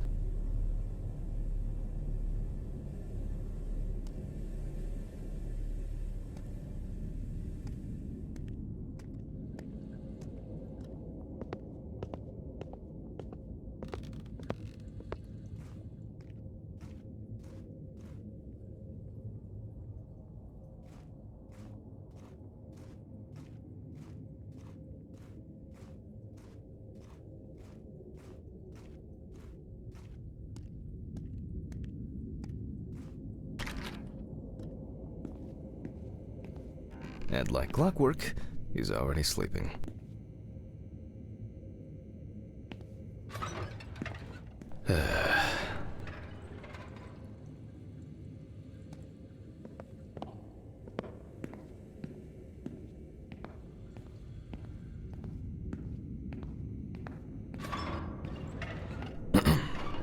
Sorry for the short interruption. I hope you all took the opportunity to grab some coffee. And now that I have everything I need, I'll move on to revealing the spinal cord.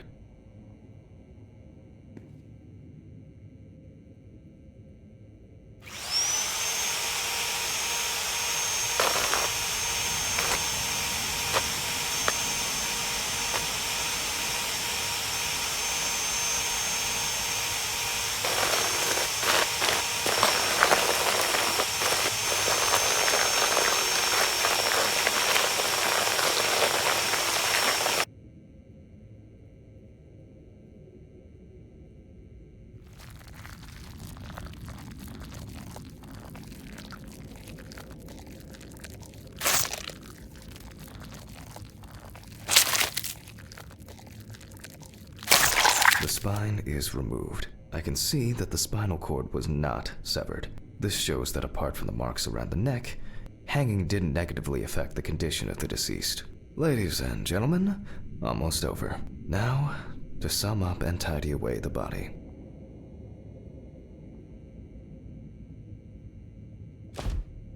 The direct cause of Samantha Barker's death was a heart attack resulting from an overdose of barbiturates.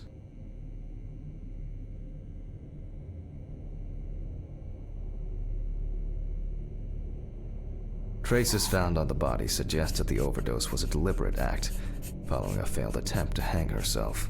The autopsy found no evidence or genetic materials indicating that death could have been the result of an attack. Third-party involvement must be excluded.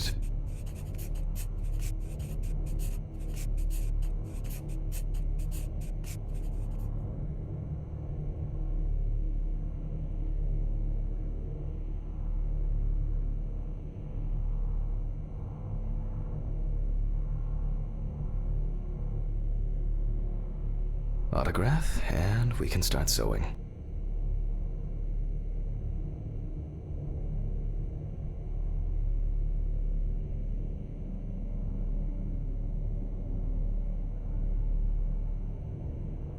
In the 1950s and 1960s, the use of barbiturates for suicide was actually quite common. I think it was most talked about after the death of Marilyn Monroe.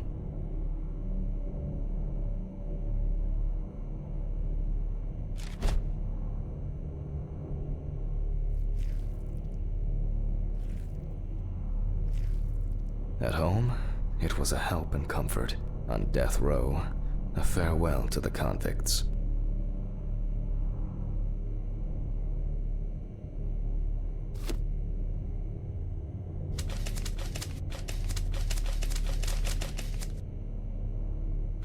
Well, we're done for today. Thank you for your attention.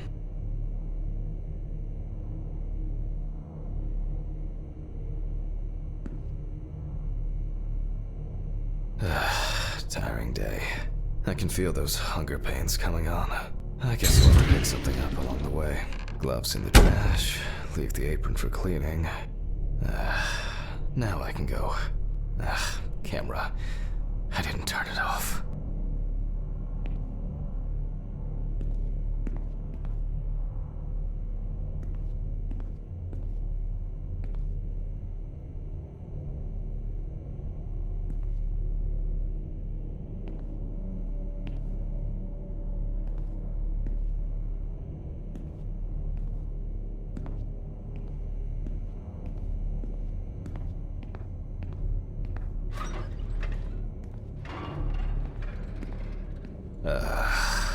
A nightcap will do me good.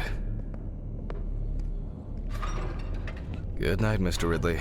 The police will pick up the body and accompanying documentation in the morning. Sure.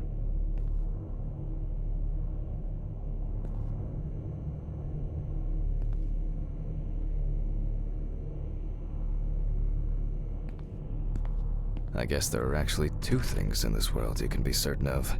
Death and Ridley's reluctant attitude.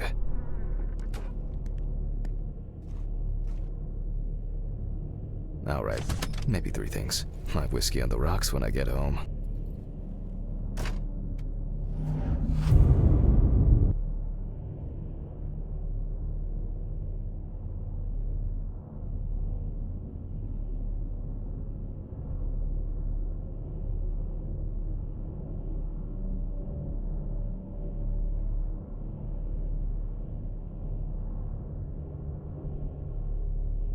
So cold. I guess I should have brought my jacket to work. This block can be quite intimidating when it's so quiet. Almost there. Stephen didn't want to go out for a drink tonight, so I'll drink my whiskey in the company of my TV. Shit. I forgot the muffin. Well, Ridley will have a nice treat for the night. I'm sure he'll be his happy, thankful self tomorrow.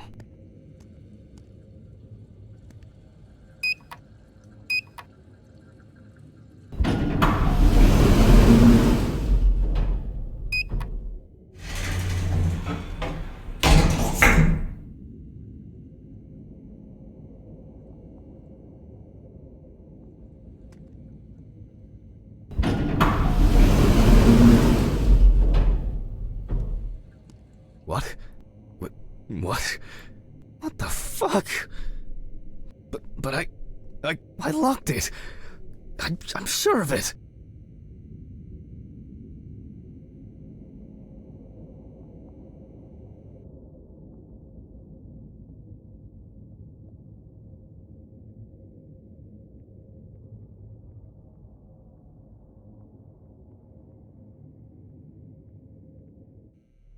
Who the fuck did this? I don't have anything valuable.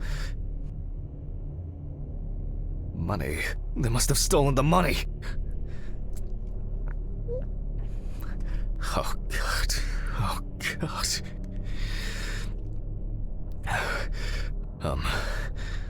What am I supposed to do now?